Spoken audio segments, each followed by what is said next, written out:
থুবড়ি খাওয়ার জন্য বসবে না? বসবো, বন্ধুরা আসো, তুমি তখন বসবা। আমি তো এখনো গোসল করিনি। আমি তো আসো গোসল করে দেবে তারপরে বসবো। জানো এখন আমার কাছে সবকিছু স্বপ্নের মতো মনে হচ্ছে, যে তোমার মতো এত ভালো মানুষ আমার জীবন সঙ্গী হিসেবে পাবো। ধুর পাগলি, শুধু আজকে রাতটাই তো, তারপরে তো তুমি আমার। এই একটু দাঁড়াও তো, একটা আননোন নাম্বার থেকে কে যেন বারবার ফোন করছে। আচ্ছা ঠিক আছে। আমি তোমার মতো ভালো মেয়েকে কষ্ট দিয়েছি, তুমি আমাকে সাজা দাও। আরে আরে তুমি আমাকে কেন করছো কেন? তুমি আমাকে কল করে দাও না। আচ্ছা তো ঠিক আছে, আমি তোমাকে কল করে দিয়েছি। শেষবার মতো তোমার ওই চাঁদ মুখটা একবার দেখতে চাই, তুমি আসবে? প্লিজ না করে না। ঠিক আছে দেখছি। তুমি যদি 20 মিনিটের মধ্যে না আসো তাহলে বিষ খেয়ে গাছে নিচে শেষ নিঃশ্বাস ত্যাগ করবো। আমি আসছি। সত্যি রে দোস্ত, মাইন্ডই হবে তো ট্যালেন্ট আছে। মাল ফাঁদে পড়ে গিয়ে 5 মিনিট অপেক্ষা কর, আসতে বুঝলি। বলো। চলো আমরা অনেক দূরে পালিয়ে যাই। আচ্ছা তুমি তো আগে আমার কাছে ক্ষমা চাইছিলি, তোর কোনো মতো আমার এখানে আসার ভুল হয়েছে। ছি। কোথায় যাচ্ছে সুন্দরী? এখানে আসাটা সহজ, কিন্তু ফিরে যাওয়া না। ধর ওকে, ও আগে আমার হবে, তারপর অন্য কারো।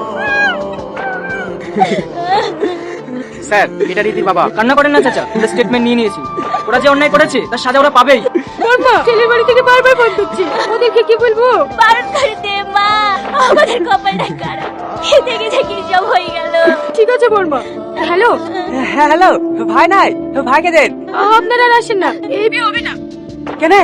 হ্যালো, আর তাড়াতাড়ি ওঠো, লেট হয়ে যাচ্ছে তো। হ্যাঁ হ্যাঁ উঠছি। বাবু তুই ভেতরে উঠে বস। দাঁড়াও, তোমরা কেউ উঠো না, মেয়ের বাড়িতে যেতে বারণ করলো। কেন আব্বা? আমি তো কিছুই বুঝতে পারছি না, একবার ফোন দিলে যেতে বারণ করলো।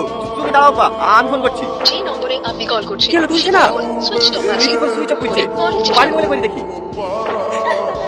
পরাব্বু আমি একবার বলতে তারপরেও বারবার ফোন করছে, আপনি একবার কথা বলেন। হ্যালো, হ্যাঁ আব্বা, বলছি তোমরা কেউ আসো না। কেন আব্বা, কি হয়েছে?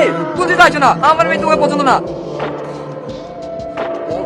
কি রে অন্ধকারে বসে কেন? এমনি বাইরে বাড়ি বেড়াবি, একটু ঘুরবি, এভাবে কেউ ঘরে বসে থাকে? ঘরে ঠিক আছে, ঘরে থাকতে হবে না, রেডি হইলে আমার মায়ের বাড়ি থেকে দুদিন বেরিয়ে আসি। আমি কোথাও যাবো না ভাবি, তুমি যাও, আমাকে একটু একা থাকতে দাও। তোর মধ্যে এরকম ঘটনা পৃথিবীতে কত মেয়ের সাথে ঘটেছে, তার আগে তোর মতো হার মেনে নিয়েছে নাকি?